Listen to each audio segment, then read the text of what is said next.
Islam. Agak-agak malaikat kata apa? Orang Islam konon.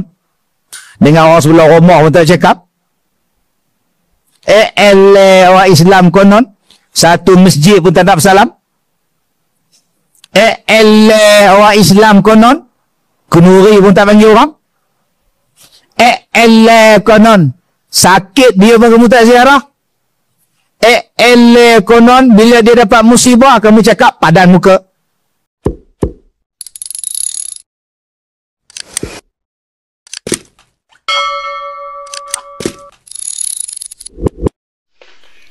Assalamualaikum warahmatullahi wabarakatuh, sahabat channel Tuan Guru Official. Bagaimana kabarnya hari ini? Semoga kita selalu diberikan kesihatan oleh Allah SWT, diberikan nikmat iman, Islam, rezeki yang halal dan thayyiban, rezeki yang barakah dan berlimpah. Sahabat channel Tuan Guru Official, mari kita simak taswirah atau ceramah dari Ustaz Dato' Kazim Ilyas. Semoga bermanfaat. Jom kita play bersama. Let's go. Bila rumah dia terbakar, kamu kata padan muka. Bila dia kena ragut, rasakan, kamu cakap macam tu kamu mengaku saudara. Di mana sifat saudaranya? Tidak ada belas kasihan. Jiran dah 6 bulan sakit, stroke. Sekali pun tak datang bagi duit. Sehari pun tak datang bagi nasi pada isteri dia. So, hari ni jangan masak nasi lah. Hari ni aku masakkan untuk engkau dan anak-anak engkau. Kau jagalah laki engkau tu. Pukul 11.30 bawa nasi ayam. 1 periuk dibawa. Ayam 1 periuk dibawa. Sos 1 periuk dibawa. Bayangkan tuan-tuan, suami dia sakit. Anak sekolah, nak basuh berak suami, nak lap suami, nak macam-macam. Pergi ambil anak pula, sibuknya. Tapi jiran dia tuan-tuan yang bagus. Hari ni aku masak som. Lapang tuan-tuan. Lapang som tu jiran hantar nasi. Anak balik sekolah dah ada makan. Anak nak pergi sekolah petang ada makan. Pasal apa? Jiran tolong masakkan hadiah. Pukul 5 petang jiran minta balik periuk. Nasi tadi kira-kira semua RM30 lah. Astaghfirullahalazim tuan. Kawan catering pula dah hidup menega pula. Tuan-tuan, wa ta'awanu 'alal birri wat taqwa. Yang inilah sejahtera. Takkan kita tak nak ziarah dia sampai mati. Keputus silaturahim. La yadkhulul jannah qati'ar rahim. Takkan masuk syurga sesiapa yang memutuskan silaturahim. Ni kita duduk di sini pada pukul 8.50 Kasum. Orang belum penuh lagi, kita duduk seorang-seorang. 8.50. 9.20 kursi yang kosong sebelah kita ada orang. Tengok dia mai. Duduk sebelah kita. Kali tu datang juga biawak ni. Padahal dengan ceramah dia panggil biawak. Astaghfirullahalazim. Yang ketiga, kenapa yang kita hari ni tak baik? Anak-anak punya hal. Main merocon tembak rumah kita. Kita buka tingkap, tak ada tempat lain pun nak talah. Mak dengan anak, pak dengan anak, sama ya, kerah.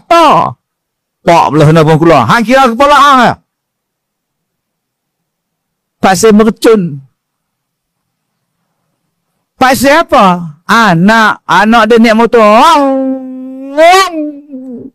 Dia ambil kayu, dia lempar waktu budak tu. Tu golek-golek budak tu. Pak dia mai. Bukan kata pak dengan polis-polis main sekali entah.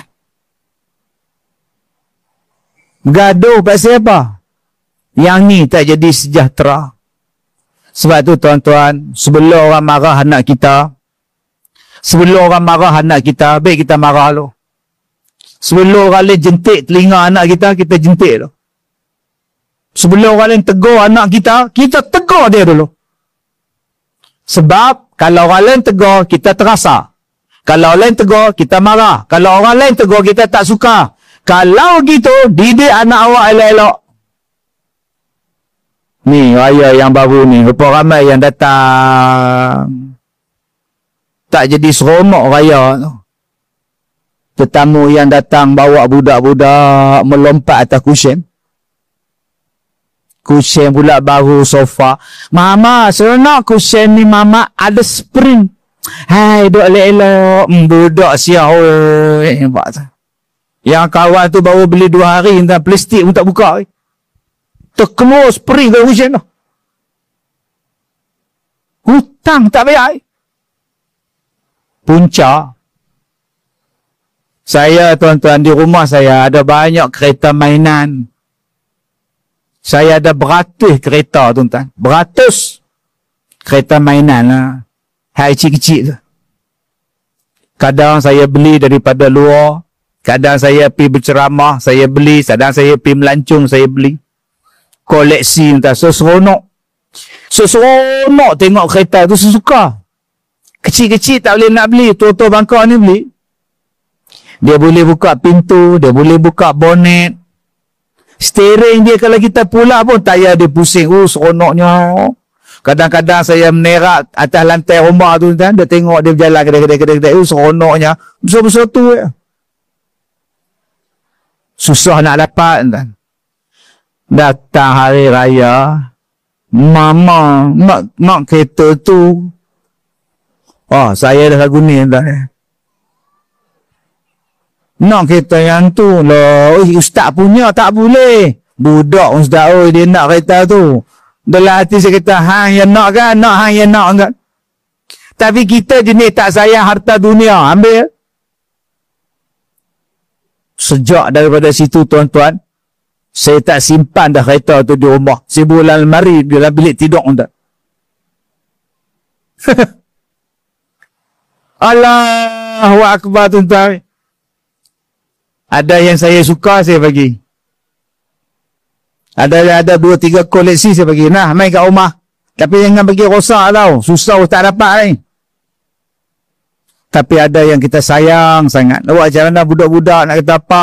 Cuma kita nasihat ke akak yang mana ada anak kecil. Bila pergi rumah orang. Jangan jadikan budak tu punca orang mengata pada kita. Jangan jadi budak ni punca kita ni bergaduh dengan orang lain.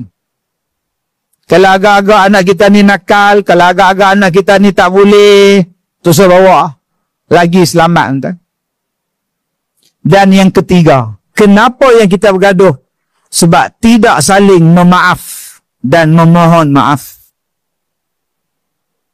Minggu lepas, saya bukan bomo. Saya bukan bomo.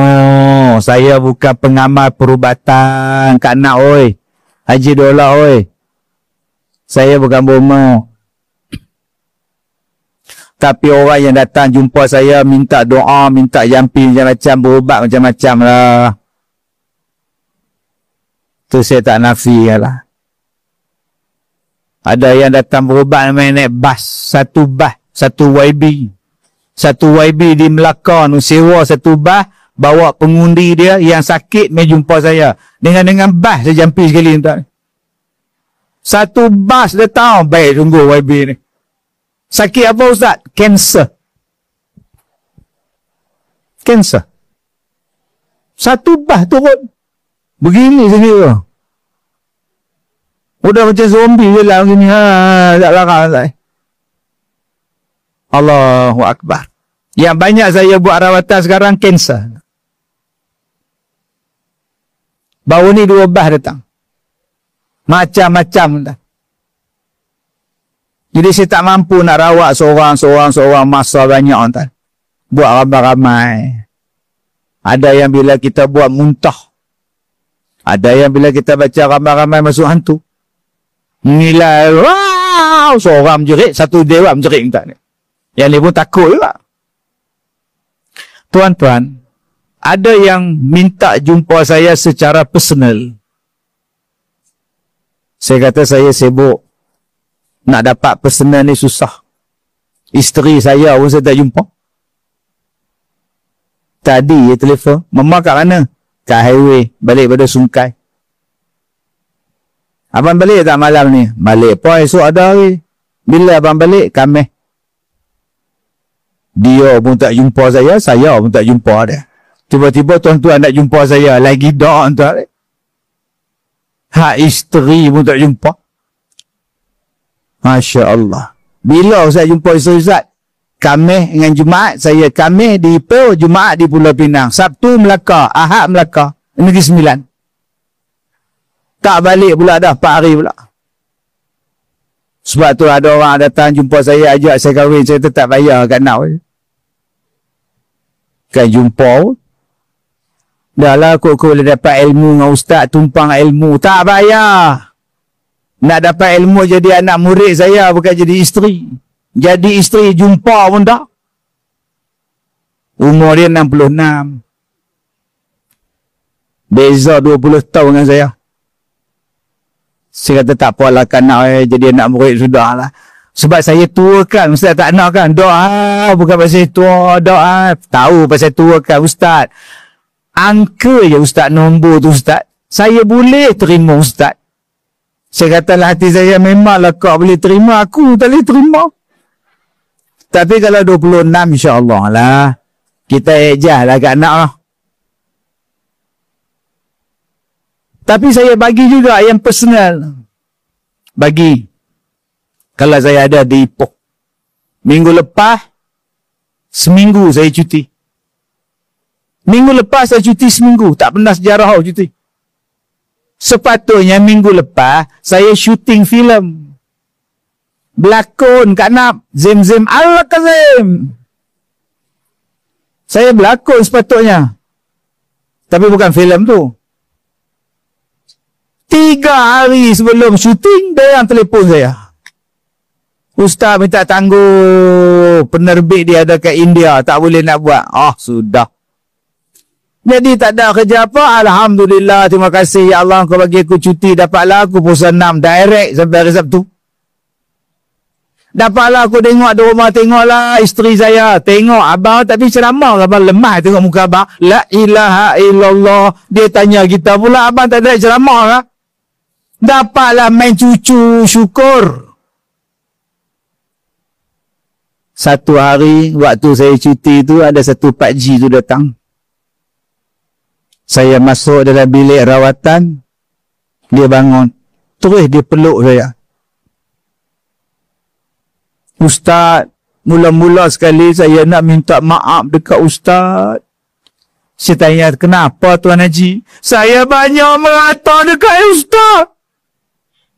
Saya katakan Ustaz macam-macam Ustaz. Saya diikut cakap orang Ustaz. Ya Allah, maaf saya Ustaz ya. Dah Haji, saya maafkan Haji. Saya pun minta maaf kalau saya salah. Padahal saya tak kenal dia pun. Saya peluk dia, dia peluk saya. Duduk Haji. Saya ubatkan dia. Saya ubatkan dia. Auzubillah. Sampai habis saya ubat dia. Saya tak tanya nama dia siapa. Saya tak tanya duduk di mana. Apa yang Tuan Haji kata pada saya tak tanya. Benda tu tak ada faedah pada saya. Yang ada faedah pada saya, maafkan dia. Yang ada faedah pada saya ialah doakan mudah-mudahan dia sihat. Yang ada faedah pada saya ialah sambung silaturahim. Walaupun saya tak pernah putuskan silaturahim dengan dia. Yang penting, dia di hari kiamat tak bermasalah dengan saya dan saya pun tak bermasalah dengan dia. Alhamdulillah. Bila balik je. Tuan-tuan, cukup-cukuplah kita menghilangkan keseronokan duduk dalam filda dengan jahat mulut. Cukup-cukuplah kita merasa hilang seronok duduk di masjid dengan memfitnah, mengumpat. Cukup-cukuplah. Cukup-cukuplah mencari aib orang. Sudah-sudahlah melihat kelemahan orang. Kita pun ada aib. Kita pun lemah. Kita pun ada dosa. Baik kita perbetulkan diri kita supaya kita sejahtera di dunia sampai di akhirat. Halo Ustaz. Ya. Setakat Ustaz maaf macam tu siapa pun boleh. Kalau hang boleh buat, alhamdulillah, syukur. Kalau dia tak boleh buat, kita doa lah. Tapi berapa ramai kalau ada orang minta maaf macam tu, menangis-nangis pula. Maafkan saya, Ustaz. Kalau tuan-tuan jadi saya macam mana? Menangis konon. Buat apa menangis di sini? Menangislah kau di kelab malam sana. Oh, jadi mak mertua kita, tuan-tuan. Ni, tuan-tuan nampak mikrofon saya. Ni mikrofon saya ni. Bila datang Ramadan, saya jadi trauma. Saya jadi trauma. Sebab kebanyakan bulan Ramadan saya akan masuk hospital. Masuk ward. Tahun ini tak masuk, tahun lepas tak masuk, alhamdulillah. Tahun akan datang mudah-mudahan tak masuk. Sekali masuk tuan-tuan 20 hari. 10 hari. Duduk dalam wad. Oke, terima kasih. Kita telah menonton bersama Ustadz Datuk Kazim Alias. Semoga apa yang beliau sampaikan menjadi ilmu yang bermanfaat buat kita semuanya, menjadikan kita manusia yang selalu berbuat kebaikan, selalu mendekatkan diri kepada Allah Subhanahu wa taala, selalu beribadah dengan baik. Amin amin ya rabbal alamin. Cukup sekian saja dari kami. Manakala ada kesalahan dan kekurangan, kami sebagai manusia biasa tidak luput dari salah dan lupa. Mohon maaf yang tiada batasnya. Kami akhiri, ihdinas siratal mustaqim. Wassalamualaikum warahmatullahi wabarakatuh.